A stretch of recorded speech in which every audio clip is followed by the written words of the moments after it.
We're driving down to Mexico now. My dad liked to go to Tijuana a lot because he was from Mexico City, but we couldn't always swing a long trip like that.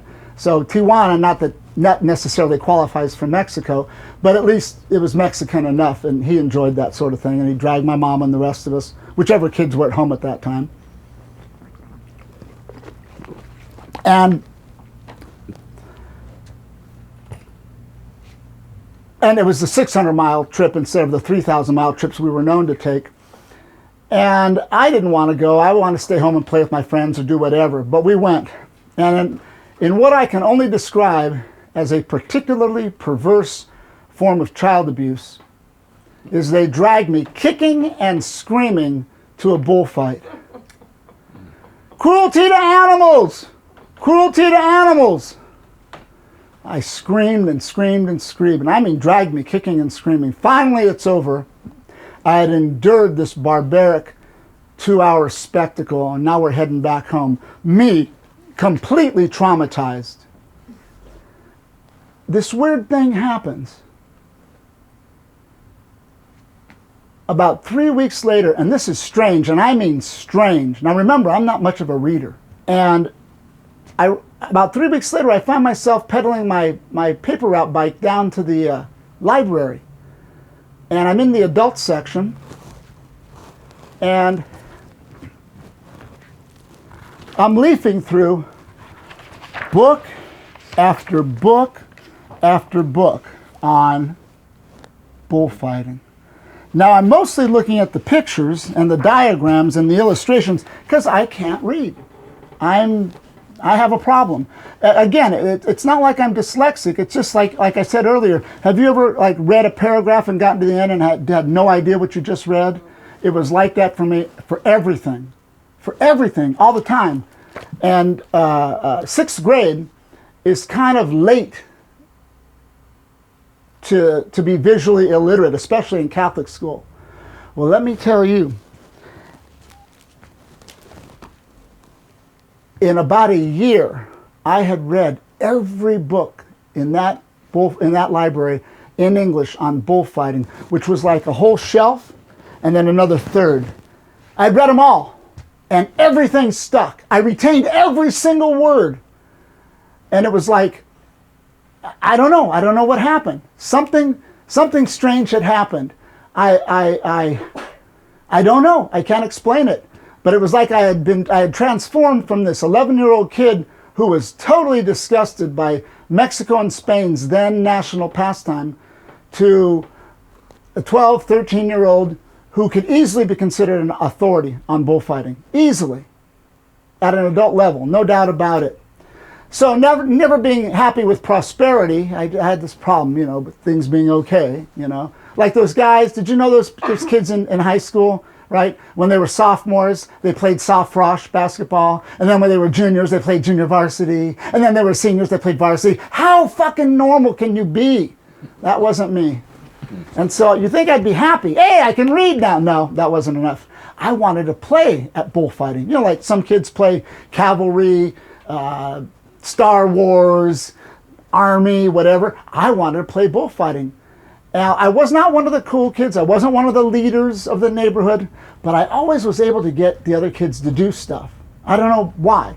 We went to Mexico one time. I came back with a soccer ball. Nobody played soccer back then. Next thing you know, football what? Everybody's playing soccer now. And so everybody would, some of the kids, we'd do this bullfighting thing where I'd get an old blanket, fold it in half and cut it in the shape of a heart and put a stick through it so it had some dimensions to make it look like the ones the pros use. And my dad had a pair of bullfighting horns, and courtesy of the father down the street, he screwed them onto this wheelbarrow. Well, it wasn't a wheelbarrow. It was like a paper route rack that you put on your bike. So we put a wheel through it and put the horns on it and some sticks on it, and we'd take turns pushing the bull on wheels and taking passes with it. And that was cool. I never did normal stuff like baseball, basketball, football. When I did play, North American sports, it was soccer, hockey. I just it was not my thing ever. And so we're doing this bullfighting thing, and after about a year, I'm coming up on 13 now, maybe more towards 14, but I'm getting there, and I'm saying, okay, it's been 2 years since I saw that ugly bullfight, but this stuff is just in me. Something's bitten me. Some bug is inside me. And now I'm not happy anymore pushing a wheelbarrow and swinging a ripped up blanket. I want the genuine article. Well, a lot of these books had been written by this American author who was, at the time, probably more prolific even than Hemingway was in his day. And he, by sheer coincidence, he lived right across the bay in San Francisco. I couldn't believe it. So I looked him up in the phone book. Yes, I know, I'm old. I looked him up in the phone book and wrote him a letter. I don't know why, I just didn't feel it was appropriate to call him. I wrote him a letter, and it didn't come right away, but eventually, damned if he didn't write back.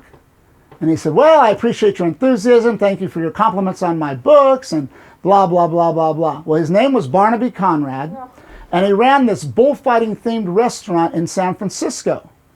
And like I say, we did not have a lot of money, and my parents never wanted to do stuff I wanted to do, almost never.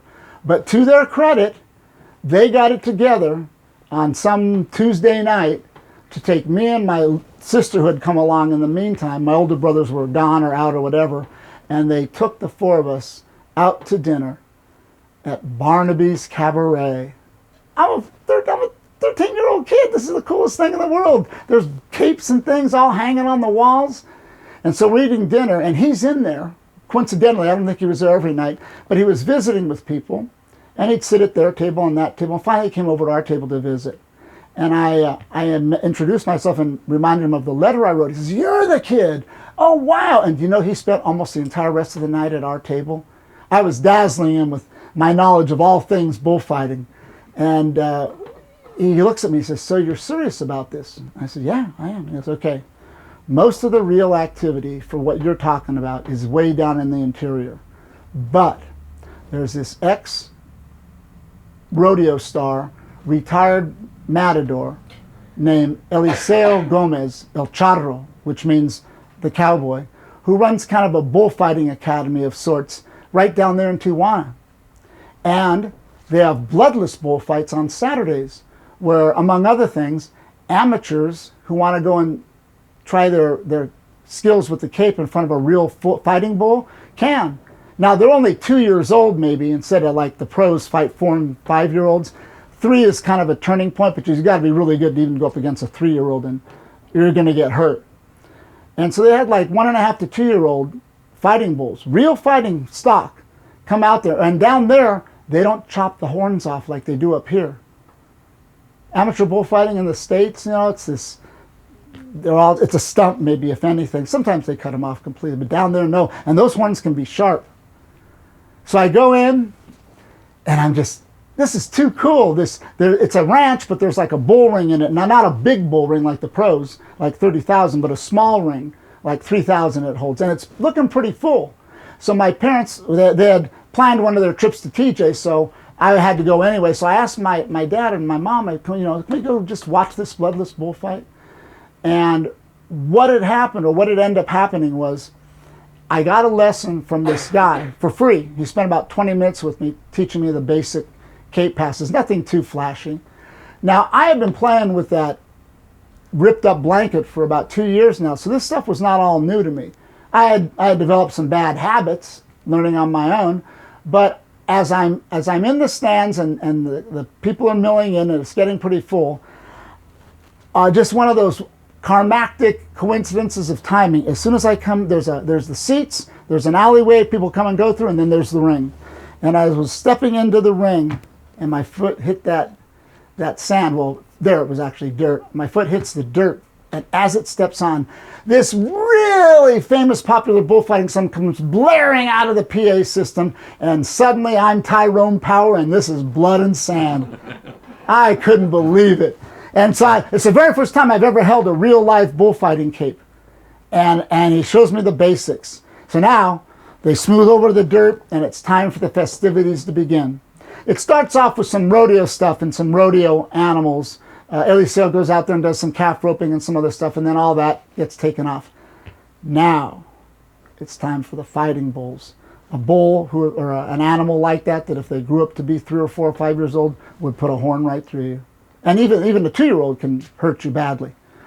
they're just not as skilled with their horns as they are. There's a big difference between being 2 and 3 and being 3 and 4 and being 4 and 5. So, but still, they're scary and can hurt you badly. So it's 3 Americans, adults, grown-ups, affluent, you can kind of tell, you know, and very conservative. And they all think they're John Wayne for a day. And they're going to go out there and do this Ernest Hemingway, you know, macho stuff. Well, and me. So it's 4 of us. Now it's about $100 to rent a fighting animal for about an hour, maybe a little bit longer.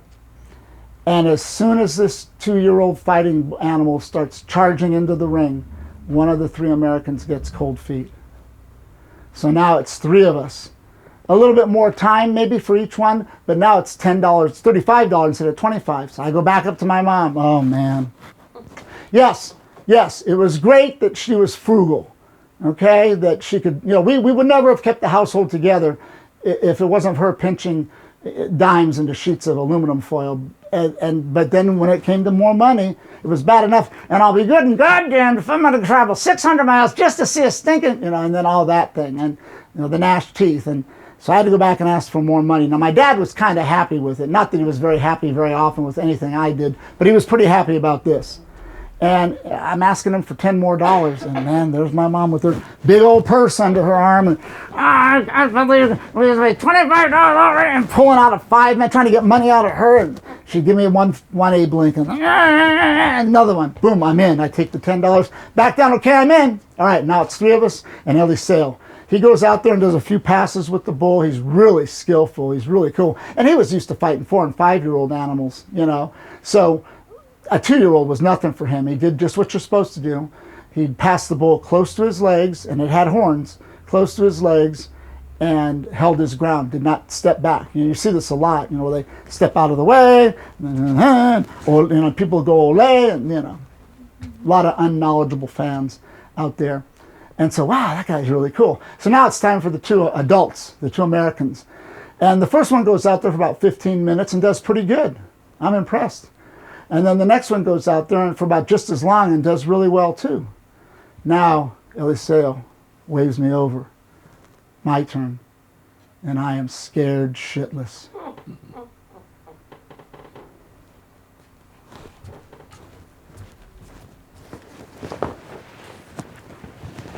It's the very first time I've ever held a real bullfighting cape. And I've, you know, learned what I've learned, but in those books, they teach you a lot about, or they talk a lot about where you should have the bull positioned in relation to where he enters the ring, or where your back should be in relation to the fence, you know, and all that shit just goes right out the window. All I know is there is one scary-ass animal with some long-ass horns staring me down, and I don't care what they say about how they go for the moving object, and that's, you know, how you make them go the way you want them to. That animal was staring me right in the eyes, right in the eyes. And I said, what do I do now? I'm saying to myself, you know, the moment I dreamed of for 2 years is finally here. My moment of truth is looking at me on 4 hooves. What do I do? And so my other half says back to me, well, why don't you just try all that stuff you've been practicing all this time? I said, no. Yeah, try it. So I put up my cape and I sight it. And he's not doing anything, so I go step into his line of charge. Now, here's where bullfighting can be counterintuitive. The worst thing you can do is step away from the bull. You think you're retreating to safety, right, by getting away from the animal? No. What you're doing is you're giving the bull the idea to go into you instead of the cape. And the best thing you can do is step into the bull's line of charge, which doesn't make any sense, does it? Yeah, that's where the balls come in. So I stand there, and I said, hey, Dodo! Hey! And I said, well, I just do what I've been practicing. And sure enough, the bull charges. He lowers his head and his horns into my cape, standing perfectly still and ramrod straight. I passed that animal right past me for the very first time in my life without moving my feet, and he came so close, his flank brushed up against my thighs. A totally unexpected and thunderous "Ole!" erupts from these 3,000 spectators in the crowds for this 13-year-old wannabe bullfighter. It worked! I don't believe it! It worked! Eliseo motions me over to go follow the bull. So I trot across the ring, and it comes more. 3, 2, 3, 4, 5, 6, 7 more passes. Yeah. This is cool. This is cool. So now I'm like, think I own everything. I'm the man. I go back, I'm kind of tuckered out. I walk back to the fence, catch my breath, and some of the other guys work with the bull for a while. And Alicia motions for me to wrap it up. Now it's time for my big finale. These fans are going to go crazy. They're going to carry me out on their shoulders. All those things I've read about in books, I'm going to live and experience right here and now. So the bull's way in the hell over there now. Not 10 or 15 feet like before, but like 40 yards, maybe farther on the other side of the ring. I don't care. I've seen it in books. I'm going to do just like those other guys do. Hey, Toro, way in the heck away. I'm going to make him come to me and do what I want him to. So he starts charging at me from 40 yards, barreling down on me, fast as hell, galloping 40 yards away, fast as he can. And just as he gets to me and lowers his head towards me, I put out the cape.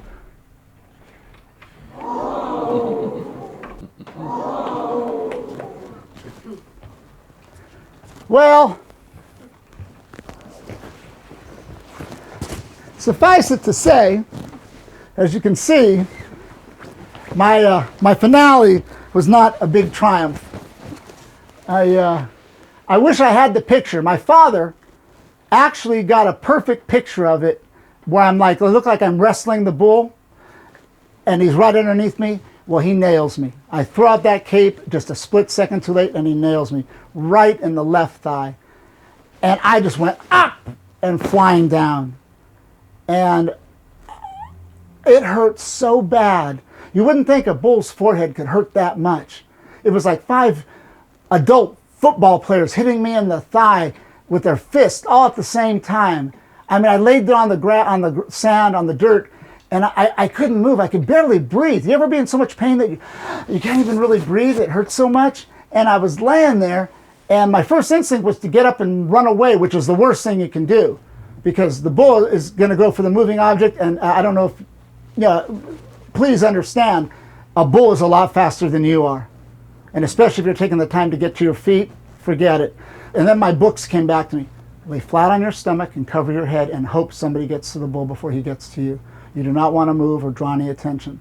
And I hear the bull bearing down on me. I'm hearing sand and digging of feet. And the next thing I know, I feel a cape over my shoulder. And I hear the hooves galloping away. It's Eliseo, come to save the day. And now I'm there. The 2 Americans helped me over to the fence.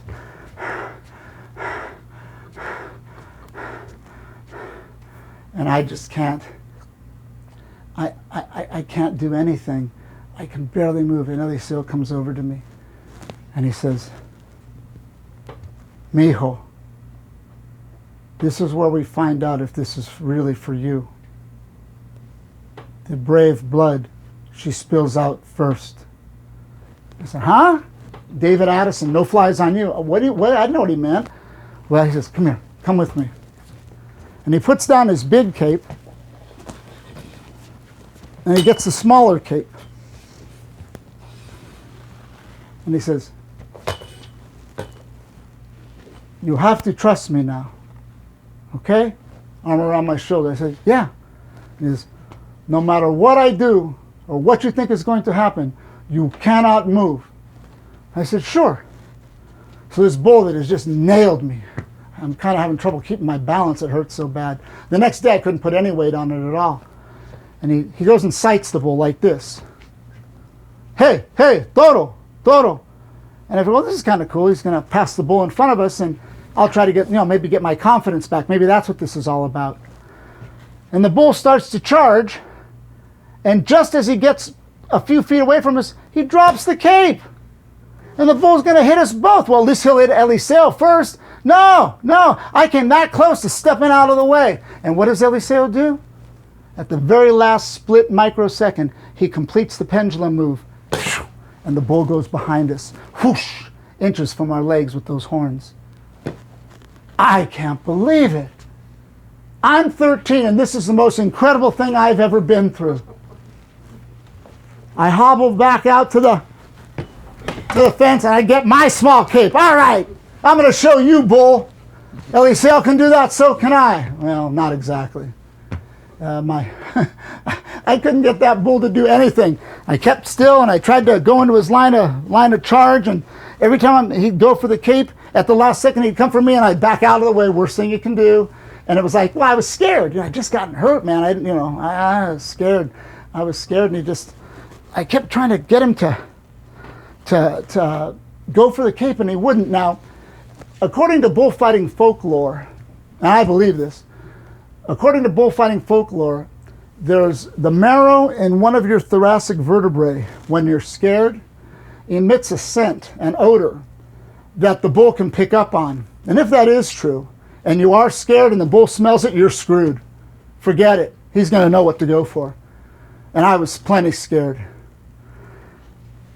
I remember driving home with my leg out the window because it hurt so bad I couldn't have it bent, thinking to myself that in one of his books, Barnaby Conrad had predicted that bullfighting up here was going to grow in popularity to the point where by the year 2000, an American would be the numero uno bullfighter in the world. Well, I came to the sad realization that if that prophecy was going to be fulfilled, it would have to be done by somebody other than me.